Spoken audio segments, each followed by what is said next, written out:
Salut à tous et à toutes, bienvenue dans Pop Life sur MCM. Aujourd'hui, j'ai pris un peu le temps d'avancer dans un jeu afin d'être certain de pouvoir vous le conseiller, et c'est bon, c'est validé, on parle d'Astral Chain.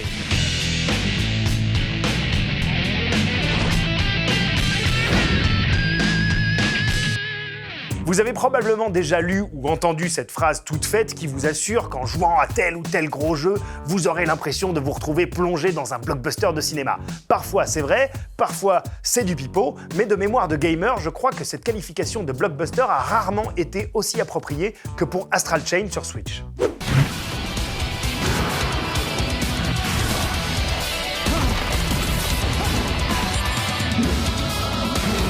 You're the one who's gotta save the world now. Go! Dad! Dad! Astral Chain est le dernier né de Platinum Games, un studio auquel on doit nombre de grosses folies depuis une dizaine d'années, Vanquish, Metal Gear Rising et évidemment,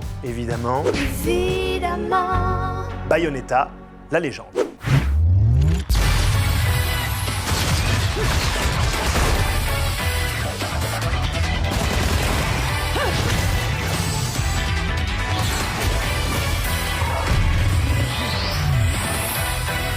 Astral Chain arrive à point nommé pour redorer le blason du studio qui, avec le jeu Star Fox Zero et Tortue Ninja, avait un peu enchaîné les fours. Alors certains me diront « Oui, mais il y avait Nier Automata, ok, mais on était moins dans les jeux d'action effrénés auxquels Platinum nous avait habitués. » Avec Astral Chain, aucun doute, on n'est pas là pour compter les lentilles. Dis donc, on n'est quand même pas venu pour beurrer des sandwichs.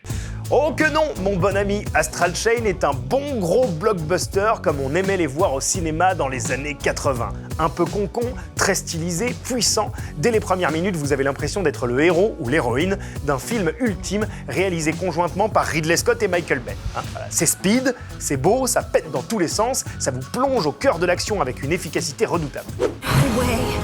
There's no way. What good could this possibly be? It's a long shot, but it's the only shot we have. It's all up to you, my friend. A blessing from the Legion. Or maybe I should say, a curse. L'histoire, comme le reste du jeu, c'est du blockbuster, La Terre a été envahie par des extraterrestres belliqueux. Vous faites partie d'une team d'élite qui affronte cette menace en se servant de spécimens capturés et transformés en armes. Évidemment, tout ça va gentiment partir en yoku et vos certitudes vont s'en trouver chamboulées. Astral Chain est un excellent jeu, un jeu galvanisant qui ne vous laissera souffler qu'une fois les crédits de fin atteints. Et encore. Aujourd'hui dans le Rewind de Pop Life, petite info succulente à propos de Bayonetta, le jeu emblématique de Platinum Games. Si vous vous êtes toujours demandé quelle est cette voix angélique qui chante les paroles des deux chansons du jeu, la réponse va vous étonner, c'est Elena Nogueira, la sœur de Lio. Et oui, une actrice chanteuse pop discrète et francophone, parce qu'en vrai, elle est belge, au chant sur un jeu d'action japonais, ça peut surprendre, mais c'est bel et bien le cas. L'ancienne animatrice de Plus vite que la musique sur M6 interprète Mysterious Destiny, qui n'est autre que le thème principal de Bayonetta, ainsi qu'une reprise délicieusement décalée du standard jazz Fly Me to the Moon.